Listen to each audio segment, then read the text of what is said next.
快必講耶穌2025年12月21日周日講章，講題係在黑夜最長的一天思考應許之實現。冬至呢係日晝最短、夜晚最長嘅一日。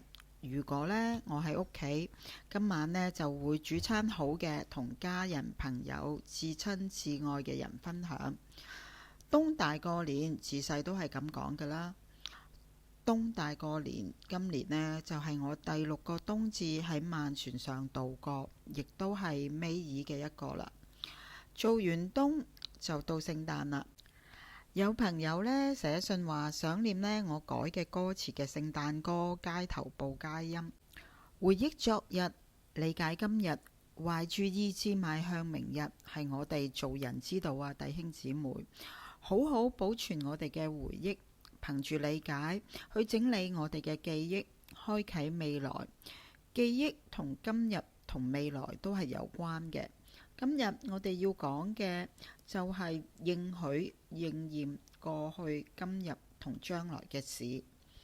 2026年教會年呢將臨期嘅第4個主日，我哋呢講到應許嘅應驗，講昔日、今日同將來嘅關係。過去、今日、未來可以用歷史2個字表述。上主係關乎歷史，基督信仰亦都係關乎歷史嘅。馬太福音1章18至25節，上主嘅兒子要取人嘅樣式，到臨人間，到臨人嘅歷史當中。佢要誕生自一個歷史嘅家族，大衛嘅家族。約瑟，耶穌嘅生父呢，就係大衛嘅後裔，本來係皇帝嘅一個家族，嚟到約瑟嗰一代呢，就成為咗木匠。我哋當然可以問啦，都過咗咁多代，真假難辨喎。但係我哋呢，應該問一個同人存在意義更加有關嘅問題，就係一個皇帝皇族啊，能唔能夠長治久安、千秋萬世嘅呢？末代皇帝溥儀嘅最後一場講嘅都係呢一種意識。大家可以重溫呢一套電影 ，soundtrack 都好正㗎，我屋企都有。瑪利亞呢將要生一個孩子啦，叫做耶穌。呢一切呢係要應驗上主一直以嚟嘅應許，必有童女懷孕生子，人要稱他的名為以馬內利，上主同人同在嘅意思。呢一個信仰係關乎歷史，因為呢上主同人同在，上主喺歷史當中永恆同時間相遇。呢個係人存在喺呢一個世間忽然靈光一閃頓嘅一剎那。我哋或者呢都有呢一個經驗嘅，可能係喺富士山頂，喺大自然嘅偉大當中，又或者喺偉大嘅藝術作品之前驚鴻一瞥，又或者父母喺孩子出生嘅一刻，甚至喺面對死亡嘅時候，嗰陣時都可以係永恆同時間相遇、神人相遇嘅一刻。馬太福音所講嘅應驗先知嘅說話，應驗上主藉住先知對世界嘅應許，係我哋今日讀到嘅以賽亞書7章10至16節嘅經文。必有童女懷孕生子，給他起名叫以馬內利。馬太福音係神學家要佢嘅讀者回憶起先知以賽亞嘅說話，要詮釋耶穌嘅出生呢係應驗咗上主嘅應許。馬太固然係一位神學家啦，聖保祿都係一樣。今日我哋讀佢嘅羅馬書1章1至7節，亦都講到應許嘅應驗。我哋成日講嘅全福音，保羅呢認為所謂嘅福音呢，就係上主呢以前藉住眾先知所應許嘅，就係上主之子耶穌基督。就肉身而言呢，係大衛嘅後裔，我哋剛才都講過啦。就聖靈而言呢，就係從死裏復活，顯明係上主之子死而復活，係保羅呢嘅重點神學，亦都係應許嘅應驗。呢一個就係福音，呢一個就係恩典啦。睇到應許嘅應驗，係關乎過去同今日同將來嘅關係。呢一個呢，亦都係回憶、理解同意志人嘅存在嘅核心之事。人點樣理解自己，點樣理解過去，重組一切，使意義得以產生，並且邁向將來之事。基督信仰呢，叫呢一啲做應許嘅應驗。歷史嘅意義係一個進程，一個旅途。上主同人一齊喺旅途上面，喺冤獄中，喺流亡嘅時候，由過去到今日，藉住回憶同埋理解呢一位上主帶領歷史去到一個將來。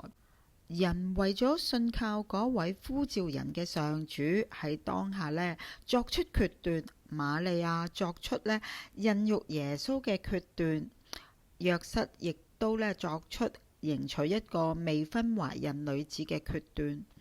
聖保羅作出奉召作為使徒傳福音嘅決斷。應許嘅應驗關乎記憶、理解同意志嘅決斷。呢一個決斷對未來係開放，亦即係呢歷史嘅開放嘅意思。好戲在後頭，我喺船上5年幾講足咁耐啊！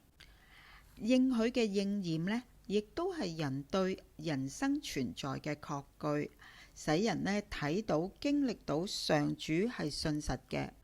我哋唔係話應許呢，一旦應驗咗，咁就證明上主係信實。一個應許係可以講係一個預告，所預告嘅係一個尚未嚟到嘅現實。因此應許呢，就將人嘅出路呢放咗喺將來來臨嘅歷史當中。而家就係將臨期，所以我哋呢就會講將要來臨嘅歷史同現實。我哋要呢嗰個將要來臨嘅歷史當中，期盼應許嘅應驗。呢一個就係好戲在後頭，同埋歷史將判我哋冇罪嘅意思。呢一啲信念對所有政治犯、良心犯呢都非常重要。歷史將判我哋冇罪，係一句應許嘅說話。呢一個應許呢，必要應驗。而家好似未到最後，未到我哋得以呢被還以清白嘅嗰一刻，但係憑住應許呢，必要實現呢一個信仰同埋信念，一切仿佛呢已經來臨到，係唔係好有意思、好有力量呢？好多人呢成日呢都以為明天會更好，正能量，以為將昨天同明天呢分成明天一定好過昨天，一定進步過昨天。但係將昨天同明天分開嘅話呢，係將呢應許嘅話語加入事件當中嘅時刻。喺應許嘅話語當中，人可以睇到啲乜嘢係過去，乜嘢係將來，而應許呢總係存在喺實現同未實現當中。人可以選擇信服或者抗拒，盼望或者放棄。應許會唔會落空呢？應許唔會隨住歷史嘅狀況而破滅，反而可以藉住人嘅詮釋呢而轉變。就好似舊約嘅故事啊，應許呢總係唔會破滅，歷代嘅人呢會再次經驗，會呢重新詮釋。呢一個係一直以嚟嘅應許，應許永遠呢都有尚未實現嘅部分。當實現越嚟越多嘅時候，應許呢亦都會流轉，同經驗之中呢不斷咁轉化同埋增生，而成為咗詮釋者嘅回憶，又再呢實現，被經驗，又沉澱成為回憶。如果應許尚未得到實現，我哋呢就會將精神投向未來。如果現實嘅狀況同應許唔相符嘅話，應許反而將我哋帶向創造佢嘅期盼當中，並且使到我哋有力量、勇氣同埋想像力去抗拒、抗爭、反抗當下既存嘅現實。呢一個唔係一種認命嘅犬儒或者阿 Q 精神，相反，我哋準備就緒，準備改變。因此呢一種信念呢，唔會導致人呢適應現實，反而係釋放人嘅批判力量。呢一個信念呢，唔會將現實超越到唔真實嘅夢境，而係將現實呢帶向嶄新現實嘅將來。以馬內利，神與人同在，童女生子。